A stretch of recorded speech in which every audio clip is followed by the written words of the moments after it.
بسم الله الرحمن الرحيم الحمد لله رب العالمين وصلى الله وسلم على عبدك ورسولك محمد بن عبد الله صلوات ربي وسلامه عليه وعلى آله وأصحابه الطيبين. أمتنا مجفق الله سبحانه وتعالى ويا الله تبارك وتعالى يتتوندا مونتوندا سينغوكو بالنوجي tumwebaza olw'ebirungi byonna byatuwa emisana n'ekiro, twongera omusaba Allah subhanahu wa ta'ala okwongera otukuumira ebirungi byaba atuwadde era abenga atutaasa ebibi n'ebizibu byonna ebiri mu duniya muno. Tusaba Allah subhanahu wa ta'ala abenga bituyisa mu bulungi. Pozi mikono gyafe abalungi abatuuliza nate kansooke n'obbalamusa nti assalamu alaikum wa rahmatullahi wa barakatuh. Oluvannyuma lw'okutendereza Allah subhanahu wa ta'ala n'okusalira ku Nabi Muhammad sallallahu alaihi wasallam, akawungeezi k'olwaleero tujja kugenda mu maaso n'okujjuuliriza omusomo gwaffe ogukwata ku byamagero bya Nabi Muhammad sallallahu alaihi wasallam, ebyo Allah tabaraka wa ta'ala yayisiza ku ye okwongera okunyweza n'okukakasa nti ddala Allah tabaraka wa ta'ala yamutuma okuba omubaka ajja okutuukiriza ebigambo bya Allah subhanahu wa ta'ala wamu n'okutuyigiriza eddiini yaffe y'obusiraamu. Nabbi waffe Muhammad sallallahu alaihi wasallam yaliko bingi nnyo ebyokuyiga ku ye era yakola ebintu biyitirivu nnyo ebyayongera abakkiriza okuba nga banywera mu bukkiriza bwabwe, ate oba oli awo abajeemu ne bongera omuyita omusajja omulogo atasangika, naye nga byonna Allah tabaraka wa ta'ala biyisiza ku Nabbi Muhammad sallallahu alaihi wasallam. Mulundi ogwayita twayogera ku byamagero bingi,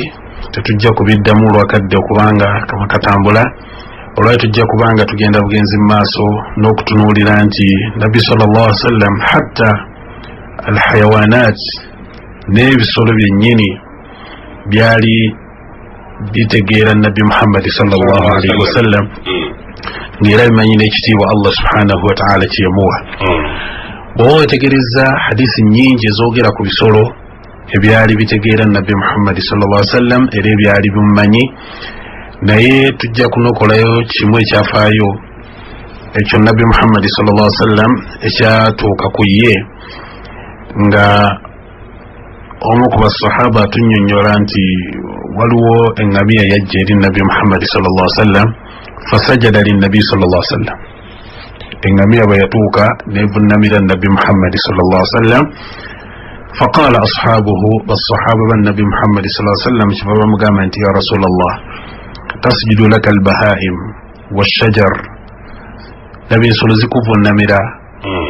laba emiti gikuvunnamira gwe Nabbi Muhammad sallallahu alaihi wasallam, fanahnu ahaqqu an nasjuda lak,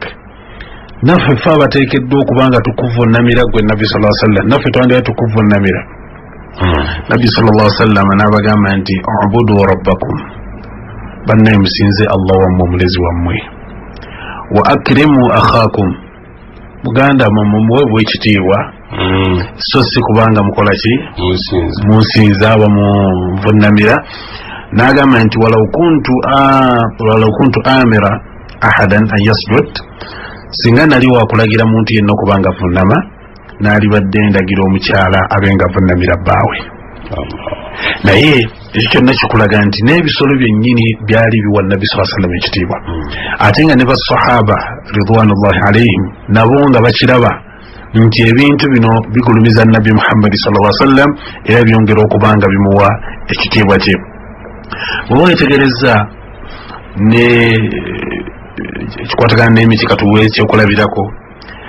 waliwo hadisi ega nti jaa arabi ila rasulillah sallallahu alaihi wasallam wa huwa fi safar, waliwo munnamalungo yajja eri omubaka Muhammad sallallahu alaihi wasallam, nabbi yali mu lugendo, fadaahu rasulullah sallallahu alaihi wasallam ila alislam, nabbi kyava akowoola omusajja ono ayingira obusiraamu, n'amukubiriza n'amulaga obulungi bw'obusiraamu. Munnamalungo ono kyava agamba Nabbi Muhammad sallallahu alaihi wasallam, waman yashhadu laka ala ma taqul, ani asobola okuwa obujulizi ku byoyogera nti byogera bituufu, toli bano abalimba, toli bano aboogera ebigambo ebitaliiyo, nabbi Muhammad sallallahu alaihi wasallam bamugamba nti hadhihi salama gwali muti guli ogwa mu ddungu nawe nti omuti ogwo gusobola okumupaako obujulizi ti ndi mbaka wa Allah era byenjogera bituufu Allah ekayateekedde okusinzibwa nabbi Muhammad sallallahu alaihi wasallam fadaa rasulullah sallallahu alaihi wasallam au fadaaha rasulullah sallallahu alaihi wasallam nabbi yayita omuti guli jangu wano omuti wahiya bishati alwadi gwali guli ku saidi eri gamba nga bunalaba omwala neguba kusukka bwomwala eri nabbi sallallahu alaihi wasallam naguyita fa aqbalat takhuddu al-ardh khadda omuti guno ne gujja nga gujja kugamba gusikana emirandira gyago wansi ne gujja wali nabbi Muhammad sallallahu alaihi wasallam hatta qamat bayna yaday omuti guno ne guyimirira mu maaso ga nabbi sallallahu alaihi wasallam n'oyo omunnamalungo yaliwo fa ashhadaha thalatha fa shahidat thalatha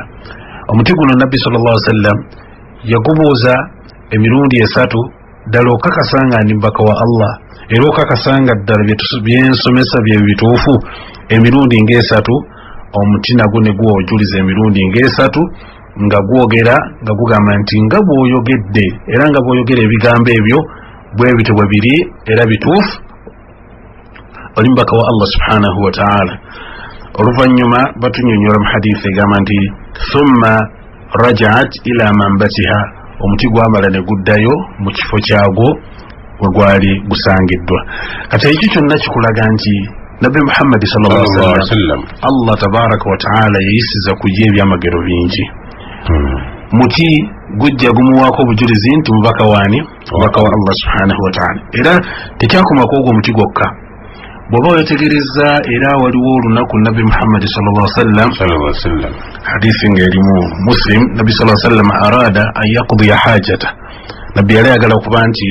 amala haja oba ekyetaago ng'ali mu lugendo sallallahu alaihi wasallam nga bwe tumanyi nti ensi eri ya ddungu kizibu nnyo okufuna ekifo ekisaakaakiribwa obulungi osobola okuba nti weogumamu okuba nti osobola okumala hajayo ne nabbi sallallahu alaihi wasallam bwe yatunulatunula nga talaba kintu kyonna kisobolamu kubanga kimusiikirizako abantu okubanga tebamutunuulira fa akhadha bighusni shajara nabbi sallallahu alaihi wasallam kyava akwata ku ttabi ly'omuti n'agamba nti inqaadi alayya biidhnillah badde njagala oŋŋondere era ongoberere ku lw'obuyinza bwa Allah subhanahu wa ta'ala fanqaadat ma'ahu kalba'ir almakhshum basaba tugamba nti omuti guno gwagoberera nabbi Muhammad sallallahu alaihi wasallam ne gutambula naye nga kiringa bwolaba eŋŋamiya eteekeddwamu omuguwa emugoberera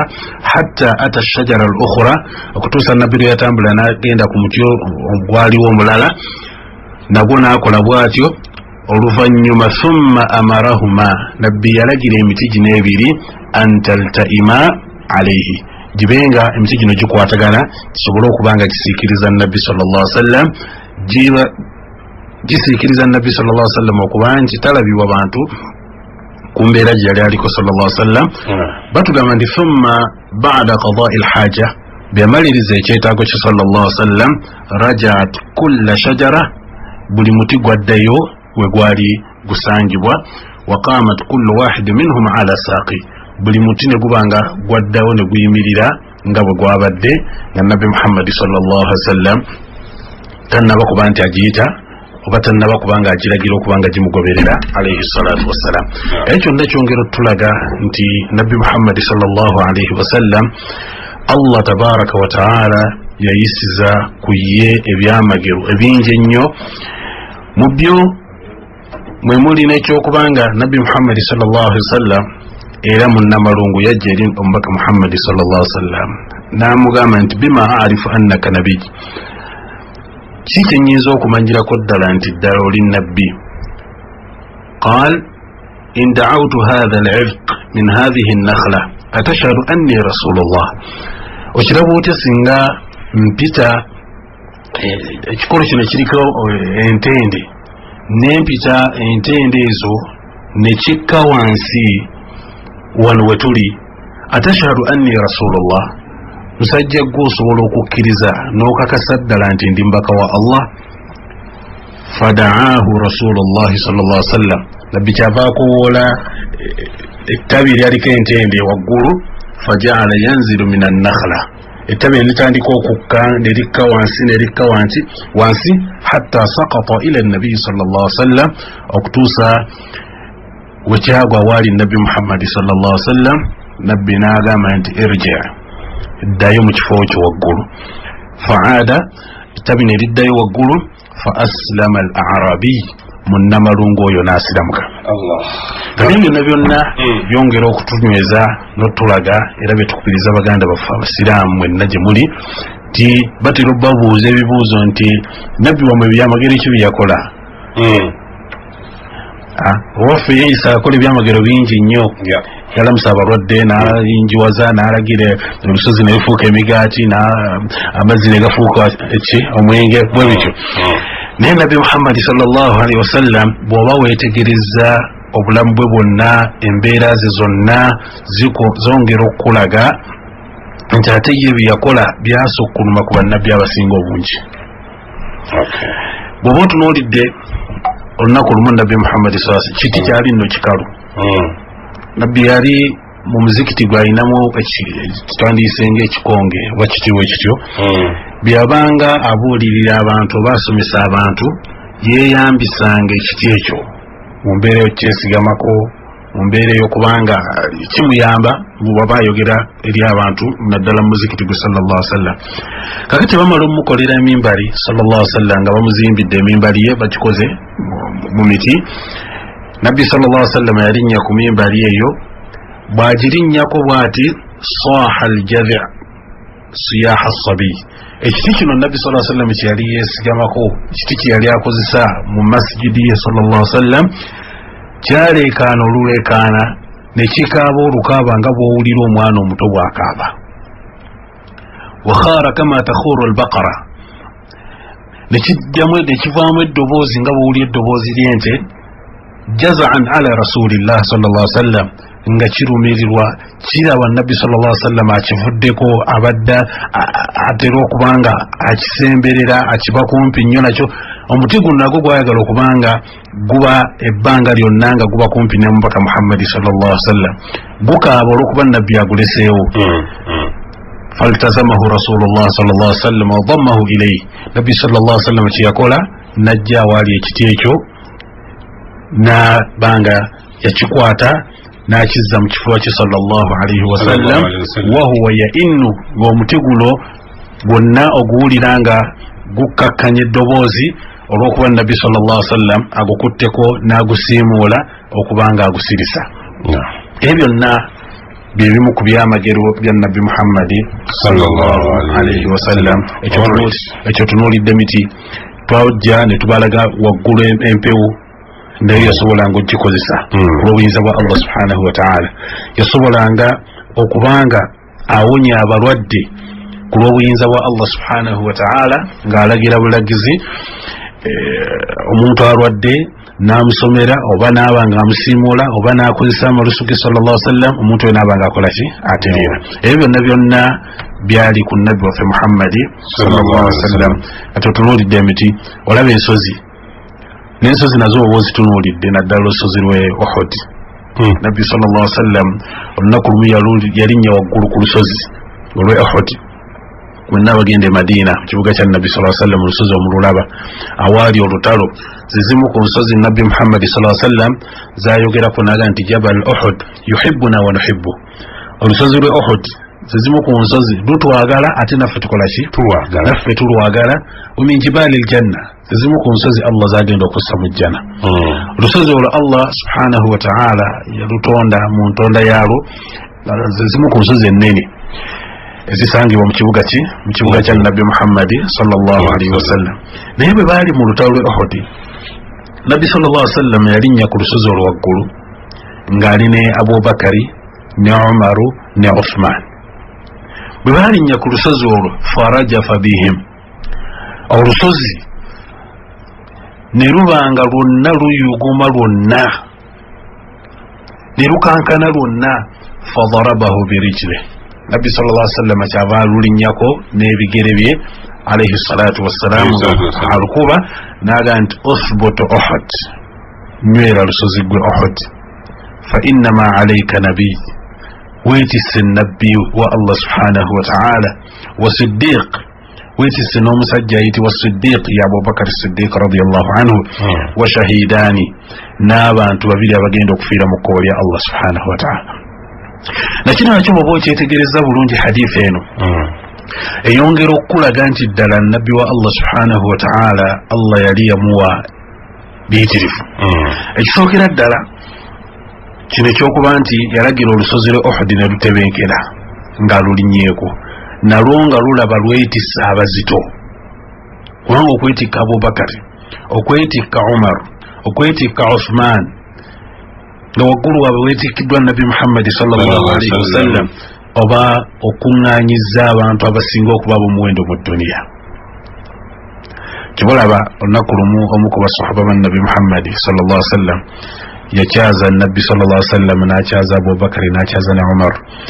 agamba nti wallahi mu dduniya muno teri muntu afunye bagenyi benkana bange. Mu dduniya muno teri muntu akyazizza bantu bazito nga bantu benfunye olwaleero. Era olw'essanyu eringi ennyo yafuluma mu maka n'agenda oba mu nnyumba n'agenda anoonya kyayinza okuteekerateekera abagenyi be. Nabbi sallallahu alaihi wasallam olw'essanyu eringi lyamulabako ng'alaba nti kyonna ekiri n'amuba mu maaso, ensolo yonna enaamuba mu maaso ajja kusala nsale, n'amugamba nti ya akhi iyyaka wal halub, togwa bwi ku nsolo yadde eyonsa n'okola ki n'osala, togisala. Ekiraba olw'essanyu okusanyukira Nabbi sallallahu alaihi wasallam. Kati n'ebitonde bino binyiri bino betulabanga bitategeera naye bitegeera mu ntegeera yaabyo.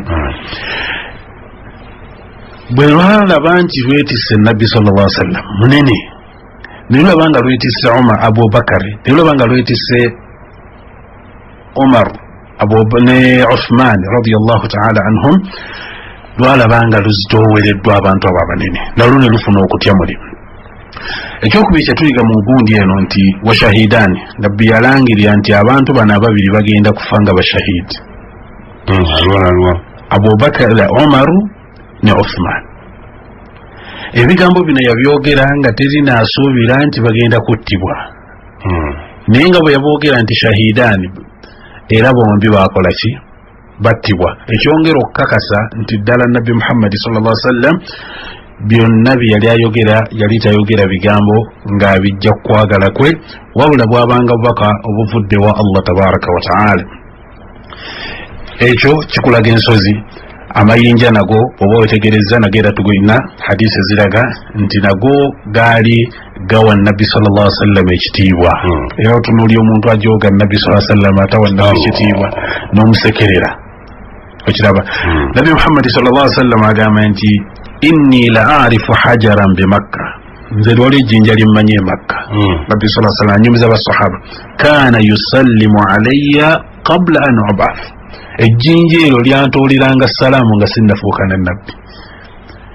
Nga buli lwaliyitako bw'ati limutoolera Nabbi sallallahu alaihi wasallam eki limutoolera salaamu. Naga nti inni la arifu al'an, n'olwaleero nejjinja nkola ki? Ndimanyi era ntuukawo lerintoolera salaamu. Kati bw'olaba ejjinja weebuze lyali lyogera litya? Lyalina akamwa? Lyali liwulira? Lyali likola ki? Tugamba nti lyali lisobola okukola ki? Okwogera. Lwaki? Nti Allah tabaraka wa ta'ala ayina obusobozi obwogeza buli kintu kyonna. Bwe kyolabanga ekitoogera Allah asobola okukola ki? Okukyogeza. Kyobalaba nti ne ku lunaku lw'enkomerero akutegeeza nti ensi egenda kwogera ekuweeko obujulizi. Wa akhrajatil ardu athqalaha, ensi egenda kujjayo ebizito byayo wansi ebiri mu ttaka ebizito byonna bigenda bijjayo olunaku lw'enkobe, byonna bigenda kuvaayo. Wa qala al insanu ma laha yawma idhin tuhaddithu akhbaraha, ensi egenda kwogera, eyogera amawulire gonna agakwatako. Nabbi sallallahu alaihi wasallam bamubuuza nti kikyotegeeza ne akhbaruha, n'agamba nti ensi eno egenda kwogera buli kyonna ekyagikolerwako, buli kyonna omuntu kyonna kyokola muno mu dduniya. Kakasa nti ekintu ekyo kyonna kyokola kirungi oba si kirungi, ensi eno egenda kubanga ekuwaako obujulizi era ng'eyogera ku lunaku lw'enkomerero. era nga boolaba nti Allah subhanahu wa ta'ala agenda kwogeza ebiyungo byaffe nga akamasike koogedde wabula emikono gyogere amagulu googere era mu kwogera kubijja okwogeramu omuntu ajja kugamba nti lwaki ate mumpaddeyo nga mbadde nnwanirira mmwe qalu antaqana Allahu alladhi antaqa kulla shay atwatuzza atwogezza oyo Allah ayogeza buli kintu kyonna nawe kityo nti gwe omusiraamu aliyo ampuliriza omulungi toweewuunya kubanga ebintu bino byayogeranga ne Nabbi Muhammadi sallallahu alaihi wasallam era olunaku lumu Nabbi sallallahu alaihi wasallam ayina yayogera n'alaga nti ente yayogera basahaba ne bagaa nti subhanallah baqara tatakallam kisoboka ente okubanga eyogera Nabbi sallallahu alaihi wasallam alaga nti amma ana wa Abu Bakar wa Umar fa uminu bihadha naga nti nze ne Abu Bakar ne Umar fekyo tukola ki tukikkiriza kisoboka okubanga ekola ki eyogera lwaki nti oyo Allah gwasobola okwogeza gwe olwaleero n'oyogera ebigambo byoyogera asobola bulungi nnyo okwogeza buli kintu kyonna kyaba yagadde Allah tabaraka wa taala nabwe kityo nti Nabbi Muhammad sallallahu alaihi wasallam atukakasa era atulaga nti mu Makka waliwo ejjinja eryamutoleranga ki eryamutoleranga salamu sallallahu alaihi wasallam era akakasa basahaba nti n'okutuusa olwaleero ejjinja eryo ndimanyi mu kiseera wayogerera ebigambo ebyo Nabbi Muhammad sallallahu alaihi wasallam ejjinja eryamutoleranga salamu yali akola ki yali alimanyi sallallahu alaihi wasallam alhamdulillah mpozi ku nsonga eno ekwatagana ne by'ebyamagero byewunyisa Allah subhanahu wa ta'ala byesiza ku Nabbi Muhammad sallallahu alaihi wasallam bw'oba era nga oyongedde okutunuulira tujja kulaba nti nali n'ettaka lino lyennyini nalyo yasobola oddikozesa ng'ekyokulwanyisa n'asobola okuba nga yawangula abalabe abaali bazze okumulwanyisa sallallahu alaihi wasallam wamu ne abasiraamu byali nabo bwe tuba tuzeeyo mu byafaayo nga tunuulidde olutalo lw'e Hunain Allah subhanahu wa ta'ala lwayogerako nti wa yawma Hunainin idh a'jabatkum kathratukum falam tughni ankum min Allahi shay'a ujjukira olutalo lw'e Hunain mwali mwewaana olw'obungi bwammwe nga mwematira olw'obungi bwammwe naye obungi obwo tebwasobola kukola ki kubagasa yadde obbataasa mukyo nti Allah subhanahu wa ta'ala tatunuulira nnyo bungi bw'abantu wabula atunuulira nnyo enniya z'abantu okusinga ku bungi bwammwe bwe muba nga muli batono naye nga enniya yammwe nnungi Allah subhanahu wa ta'ala atayisiza nnyo kummwe okutaasa okusinga bano abangi ng'enniya zaabwe si nambulukufu bulungi mu lutalo lwa Hunaini abasiraamu baatuuka okwogera nti lan nuglaba alyawma min qilla olwaleero tetujja kuwangulwa abasajja wano tugenda bawangula tetujja kusobola kuwangulwa kubanga ennamba yaffe ki ntono nene tulina abantu bangi nnyo naye bwe baatuuka mu lutalo embeera yakaluba ne badduka n'okukola ki n'okudduka ne baleka Nabbi sallallahu alaihi wasallam n'abamu ku basiraamu yali nabo abatonotono ennamba esinga okuba ennene yakola ki yadduka naye kyaliwo nti Nabbi Muhammad sallallahu alaihi wasallam olutalo lumala okuba nga lumaze okufuuka olutalo olw'amaanyi ennyo era oluzwa ennyo Nabbi yava ku nsolo eko yali yeebagadde sallallahu alaihi wasallam wakka wansi n'ayoola ku ettaka n'ekibatu kye sallallahu alaihi wasallam yayoolawo ettaka kibatu sallallahu alaihi wasallam bw'ayoola ettaka oba enfuufu gye twandiise enfuufu wastaqbala bihi wujuha alqawm n'ayoolekeza enfuufu eyo awaali abantu abazze okuba nga bamulwanyisa sallallahu alaihi wasallam naye yayogera ekigambo kyonna nti shaahati lwujuh enfuufu eno eyonoona ebyenyi byammwe abazze okunnwanyisa abazze okutuggulako olutalo kakati hadisi egamba nti fama khalaqa Allahu insana minhum nti Allah talina muntu gwe yatonda mu bo abantu abaali balwanyisa Nabbi sallallahu alaihi wasallam illa malaa aynayhi min tilka alqabda okujjako nga Allah subhanahu wa ta'ala buli omu Allah yakwata enfuufu eno n'agibunyisa mu maaso g'abantu abo abaali bazze okulwanyisa Nabbi sallallahu alaihi wasallam yayoola oluyoola lumu n'akanyuga mu bbanga kabona akanyuga enfuufu naye buli muntu yenna yali awo yenna yasobola okubanga yakosebwa ku ttaka eryo fahazamahum sallallahu alaihi wasallam fahazamahum Allah, abantu abo Allah n'abanga yasobola okukola ki okubawangula, era eminyago abasiramu ne bafuna eminyago gyali mingi nnyo, nabbi sallallahu alaihi wasallam n'agigabanya wakati waabwe. Tujja kujjanga insha Allah taala twongera okwetegereza ebyafaayo ku nabbi waffe Muhammad sallallahu alaihi wasallam, naye nga bino temwerabira abatuuliza abalungi, tuli ku mulamwa ogw'okubanga tunyweza enzikiriza yaffe y'obusiraamu. Naye nga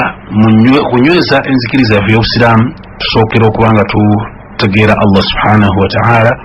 oluvannyuma ne tutegeera nabbi Muhammad sallallahu alaihi wasallam ebimukwatako ebitonotono. Kati wano we tuli tukyatunuulira ku bikwata ku nabbi waffe Muhammad sallallahu alaihi wasallam ebitonotono, oba oli awo insha allahu taala bwe tunaayitira ate tubenga tutuuka ku birala okwongera okugaziya ku musomo gwaffe okusobola okunyweza enzikiriza yaffe ey'obusiraamu eyo Allah tabaraka wa taala gyayagala okubanga tunywererako, era tusobole okubanga tumusinkana nga tuli abo Allah subhanahu wa taala beyasiima kuno ku nsi, ate nga ne ku nkomere tujja kubanga naffe tusiima ebi Allah byagenda okubanga atugabira.